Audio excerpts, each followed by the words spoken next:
Y este sistema de supervisión continua tiene que incluir, dice la ley, la formulación expresa y periódica de propuestas de mantenimiento, de transformación o de extinción de los correspondientes órganos. La verdad es que la ley no regula con carácter básico el cómo de esa supervisión continua, pero sí lo hace para el sector público institucional del Estado, como después diré. Segunda medida, la sujeción de los organismos y entidades de la Administración autonómica y la local a las disposiciones básicas de esta ley de régimen jurídico del sector público que le resulten de aplicación. Para empezar, esta norma general que estoy diciendo, también en materia de autoridades administrativas independientes, que es un tipo de entidad instrumental que se regula para la misión del Estado, pero que ahora por remisión y de forma cruzada nos reenvía al caso de la administración instrumental autonómica y local. En tercer lugar, la obligada inscripción de todas estas entidades instrumentales en el inventario de entidades del sector público, un registro público que dependerá de la Administración del Estado y que, en los términos del artículo 82 de la ley, dice que este inventario contendrá al menos información actualizada sobre la naturaleza jurídica, la finalidad, las fuentes de financiación, la estructura de dominio, en su caso la condición de medio propio a efectos de la Ley de Contratos del Sector Público, los regímenes de contabilidad, presupuestarios y de control, así como, en su caso, la clasificación de estas entidades en términos de contabilidad nacional. En definitiva, como dice la exposición de motivos de la ley, dice, este registro permitirá tener información completa, fiable y pública del número y tipos de organismos públicos y entidades existentes en cada momento. La regulación básica de los entes instrumentales es, digamos, muy detallada y rotunda en el caso de los consorcios. Prácticamente, los consorcios que están regulados de manera muy detallada en el capítulo dedicado a la administración del Estado, sin embargo, también se consideran que tienen carácter básico.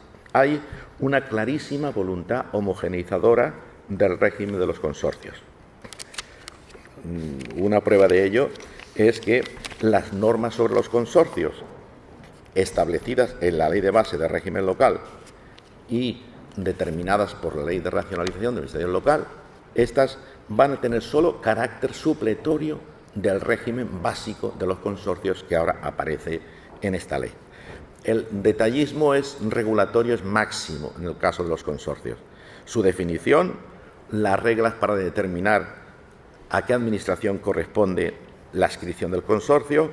En el régimen del personal será un personal funcionario laboral, pero en todo caso procedente exclusivamente de las administraciones que participen, que quedará sujeto al régimen de la Administración Pública de Adscripción y sus retribuciones no podrán superar la de los puestos equivalentes de esta Administración de Adscripción.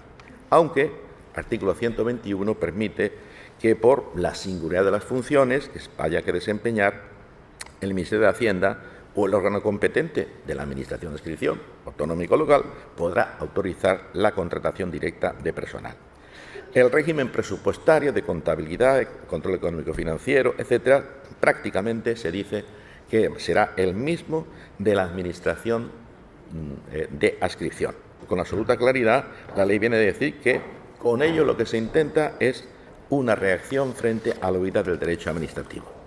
El rigor para la creación de estos consorcios también es máximo.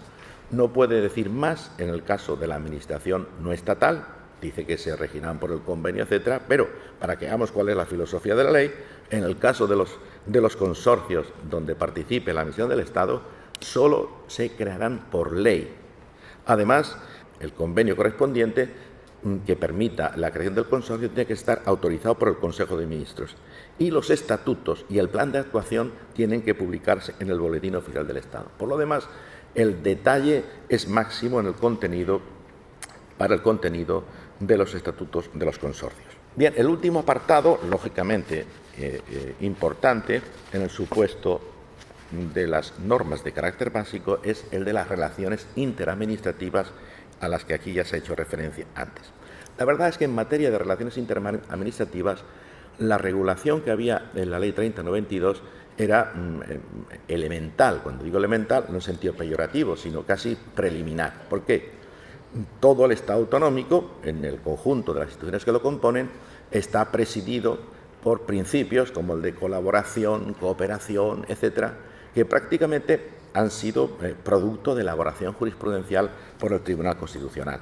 Por tanto, la Ley 3092 en el sentido era un tanto, digamos, preliminar, y desde luego el resultado final en el texto, porque hubo diversas adiciones posteriores, un tanto oscuro.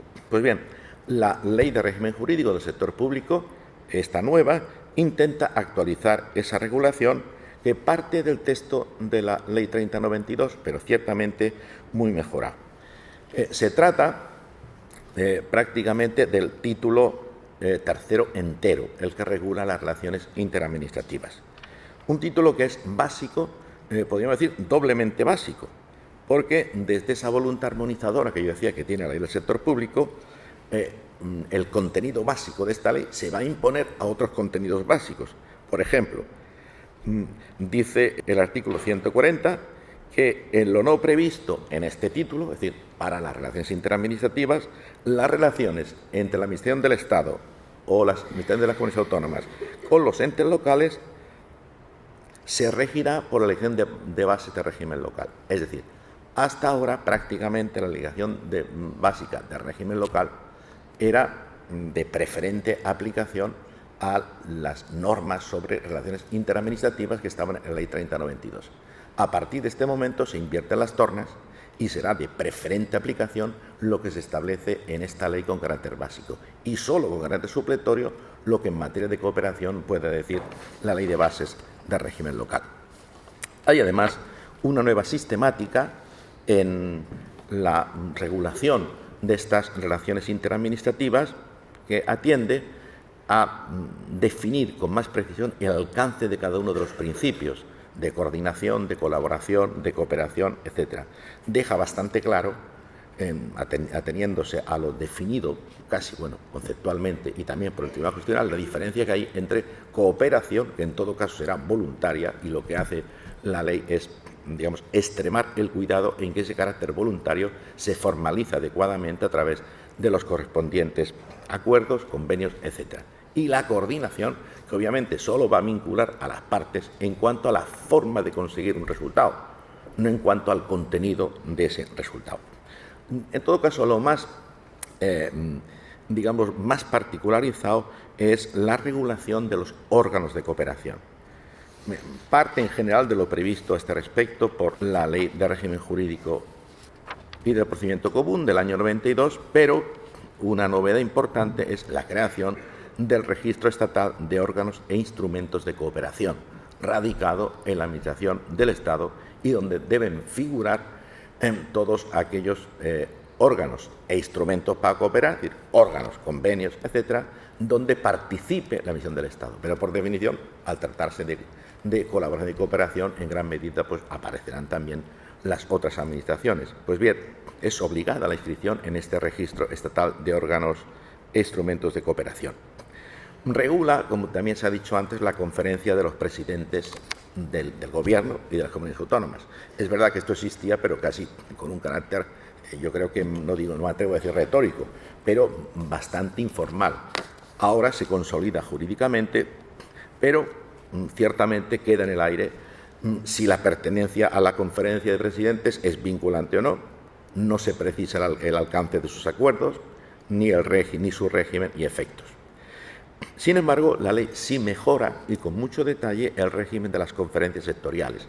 Como saben ustedes, son unos órganos de cooperación que preside un ministro y donde participan todos los consejeros de autonomía de un ramo de la Administración. Aquí se especifican las funciones de la conferencia, que pueden ser consultivas, decisorias o de coordinación, funciones entre las que se recogen algunas ciertamente muy importantes, como por ejemplo ser informada de los anteproyectos de ley y los proyectos de reglamento del Gobierno de la Nación o de los consejos de gobierno de las comunidades autónomas, establecer planes específicos, intercambiar información, y esta otra que no es tampoco moco de pavo, es decir, fijar los criterios objetivos de base para la distribución territorial de los créditos presupuestarios y la distribución de los mismos al comienzo del ejercicio económico. Como digo, se regula con detalle estas conferencias, se define ya con mucha precisión lo que hasta ahora no existían, cómo se formalizan sus decisiones mediante acuerdos de carácter material y en todo caso voluntarios, porque la cooperación es siempre voluntaria.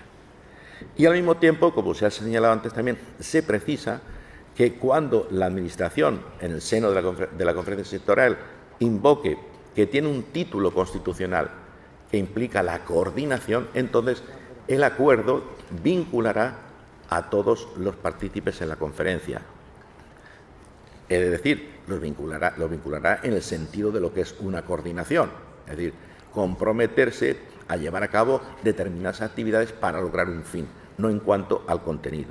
Lo que queda también muy claro es que tanto los acuerdos de cooperación como los tomados en coordinación ciertamente obligan jurídicamente y serán exigibles, en su caso, ante la jurisdicción contencioso administrativa. Se regulan también las comisiones bilaterales de cooperación y aparece una regulación más clara de las llamadas comisiones territoriales de coordinación. ¿Qué es esto? Pues que cuando, por razones de proximidad territorial o de concurrencia de funciones administrativas, así sea operativo, podrán crearse estas comisiones entre administraciones públicas distintas cuyos territorios puedan ser coincidentes o limítrofes para mejorar la coordinación de la prestación de servicios. Y especifica que estas comisiones pueden estar formadas por la Administración del Estado y los entes locales, las comunidades autónomas y los entes locales, y la Administración del Estado, las comunidades autónomas y los entes locales. Como ven, se excluye, no aparece, el que estas comisiones territoriales de coordinación puedan establecerse entre comunidades autónomas, quizá para obviar ciertamente esa prohibición clara de federación entre comunidades autónomas que está en la propia Constitución. En el caso del régimen aplicable en particular a la Administración del Estado, voy a hacer una referencia muy somera, pero me parece, que yo creo que es oportuno conocerla. En primer lugar, en lo que respecta a la organización administrativa, la estructura de esta administración, como algo que nos puede sorprender inicialmente es que en la estructura de la Administración del Estado, que nos dice está compuesta por la organización central, la organización territorial y la Administración del Estado en el exterior, en la organización central integra, dice, los ministerios y los servicios comunes. Es decir, algo nos sorprende un poquito porque normalmente está formado por ministerios. El que de comienzo, artículo 55, dice que la Administración Central integra ministerios y servicios comunes, ya nos da pie de que algo novedoso sucede. Después diré de qué se trata. Como novedades también, que nos pueden chocar un poco, cuando habla de los ministerios y su estructura interna, pues distingue como estructura básica de la Administración Central, dice Presidencia del Gobierno y ministerios. No pensemos que desaparece o no va a existir el Ministerio de la Presidencia. Tendremos una Presidencia del Gobierno, que es el área administrativa que compete al Presidente del Gobierno, los ministerios y entre ellos el Ministerio de la Presidencia, que es distinto. No hay muchas novedades en la organización interna de los ministerios. Su organización y los correspondientes cargos son prácticamente los mismos, es decir, ministro, secretario de Estado, secretarios generales, subsecretario, etcétera, etcétera. Quizá, como matiz que nos pueden tener algún pequeño interés, en el caso de los ministros prácticamente las competencias son las que ya contemplaba la LOFAGE, pero se añade autorizar las comisiones de servicios con derecho a indemnización para altos cargos que dependan del Ministerio y conceder subvenciones y ayudas con cargo a los créditos del Ministerio. Preocupación económica de esta ley que también aparece aquí. Y desaparece, como competencia de los ministros, la competencia general en materia disciplinaria. Los ministros solo se quedan ahora la competencia para imponer la sanción de separación del servicio. El resto quedaría para los subsecretarios. Los secretarios de Estado, pues prácticamente se reitera lo que dice la LOFAGE, pero dándole un perfil más denso a los secretarios de Estado.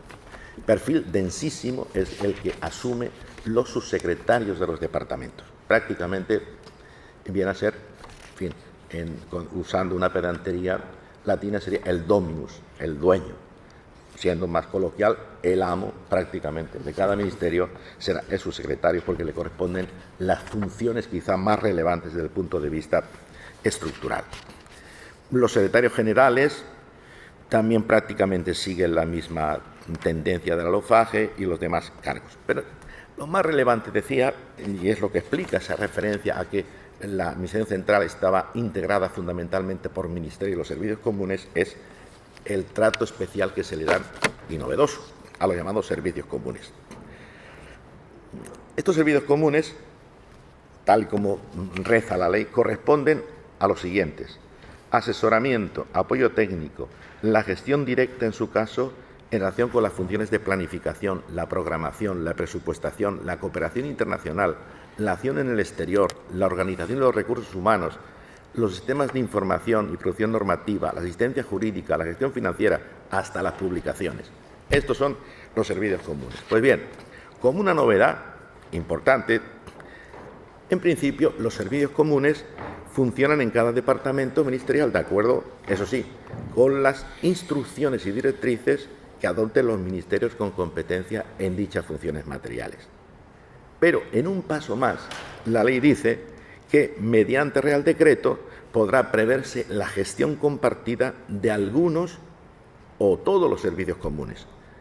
¿Y cómo se hace esta gestión compartida? Dice, mediante la coordinación directa por el Ministerio de Hacienda y Administraciones Públicas o por algunos organismos autónomos, o en su caso mediante la coordinación por el subsecretario. En definitiva, hay una clarísima voluntad, vamos a ser claros en los términos, porque técnicamente sería coordinación, de una centralización de estas tareas en las manos del Ministerio de Hacienda y de Administraciones Públicas, que en su caso puede establecer, me basta con dirigir y dar instrucciones, o me basta sencillamente con que yo me hago cargo a través de mi estructura de prácticamente todos estos servicios. En cuanto a los órganos territoriales, estoy hablando de la administración periférica del Estado, prácticamente no hay demasiadas novedades, hay algunas. Los delegados del Gobierno en las comunidades autónomas son reforzados en su papel al hilo de la sistematización de las competencias. Lo mismo pasa con los subdelegados, pero en todo caso, en lo que se refiere a los servicios periféricos del Estado, la verdad es que no se aparta del viejo esquema y todavía podemos decir que se ha limitado a elaborar a rango legal algunas previsiones que ya estaban a nivel reglamentario. Es decir, la distinción entre servicios periféricos integrados en las delegaciones y no integrados. Con lo cual, el viejo problema de la administración periférica española, que prácticamente es de siglos, no solamente de ahora, pues persiste por esa doble dependencia fáctica que existe entre doble dependencia de los servicios periféricos respecto de dependencia de la cabeza de la administración periférica, en este caso el delegado del Gobierno, los subdelegados, y los ministerios sectoriales correspondientes, a lo que se añade la doble dependencia de esa misma cabeza del delegado, porque tiene una dependencia orgánica del presidente del Gobierno y una dependencia funcional del ministerio competente. En cuanto al sector público institucional estatal, que es ciertamente la parte del león de la regulación en el ámbito del Estado, hay un objetivo fundamental en la reforma, que es ahormar, armonizar, racionalizar y, seamos claros, en su caso, suprimir organismos. Esto lo va a hacer, primero, estoy en el ámbito de la misión del Estado. Los mandatos básicos son los que ya me comenté. Lo que no excluye, porque ciertamente hay, lógicamente, un movimiento de ósmosis o de copia de que lo que sucede en el ámbito de la misión del Estado, después lo copian la normativa correspondiente autonómica, en su caso, o quizá local. Bien, pues en el ámbito del Estado, la nueva regulación de los organismos instrumentales pasa por estas tres ideas clave, que son las normas generales. Primero, una composición y clasificación del sector público institucional estatal que queda tasado con los siguientes entidades posibles. Organismos públicos, donde se incluyen los organismos autónomos y las entidades públicas empresariales. autoridades administrativas independientes, sociedades mercantiles estatales, consorcios, fundaciones del sector público, fondos sin personalidad jurídica y, bueno, universidades públicas no transferidas. En principio, desaparecerían de este esquema algunas que estaban en el OFAGE. Por ejemplo, el OFAGE, añadidas por reforma posterior, las agencias estatales desaparecen, como es lógico. Importante es tener en cuenta que este es un repertorio cerrado. Estoy hablando de la aplicación de la tipología básica ya con carácter legal por la normativa del Estado. Pero incluso para el Estado es cerrado. ¿Qué quiere decir? Que la Administración del Estado en ningún caso podrá, sola o en colaboración con otras entidades, crear más entidades de las que aquí se tipifican. Como dice la propia exposición de motivos, se trata de preservar los aspectos positivos de la vieja regulación, pero suprimiendo en muchos casos especialidades que no tenían mucha justificación. Así lo dice con toda claridad. Segundo gran punto en relación con la administración instrumental, el control de eficacia y la supervisión continua. Este es un tema central, ya se apunta aquí como uno de los temas relevantes, que implica que los entes instrumentales van a estar sujetos a una supervisión continua desde su creación hasta su extinción por parte del Ministerio de Hacienda y Administraciones Públicas, que vigilará el cumplimiento de los requisitos legales. Y además un control de eficacia centrado en el cumplimiento de los objetivos propios de la actividad de la entidad. Control de eficacia que será ejercido anualmente por el Ministerio correspondiente y, en su caso, también por el Ministerio de Hacienda. Todo ello con el fin de permitir evaluar de forma continua si ciertamente el organismo está cumpliendo sus objetivos y, en su caso, qué medidas deberían adoptarse: la transformación, el mantenimiento o la extinción. La transformación de las entidades integrantes del sector público institucional es también un tema de bastante interés al que se hace referencia. No voy ciertamente a detallar más las novedades existentes en materia de entidades instrumentales del Estado. Es verdad que hay alguna novedad de interés. Por ejemplo, en los organismos autónomos hay una previsión clara de clasificación de los organismos en 3 tipos distintos según el número máximo de miembros de sus órganos de gobierno, el número máximo en materia de personal, etcétera, etcétera. También aquí, para los organismos públicos, organismos autónomos y entidades públicas empresariales, se contempla la aplicación de esta gestión compartida de los servicios comunes y aborda con bastante detalle el régimen de la fusión, la disolución y extinción de estos organismos.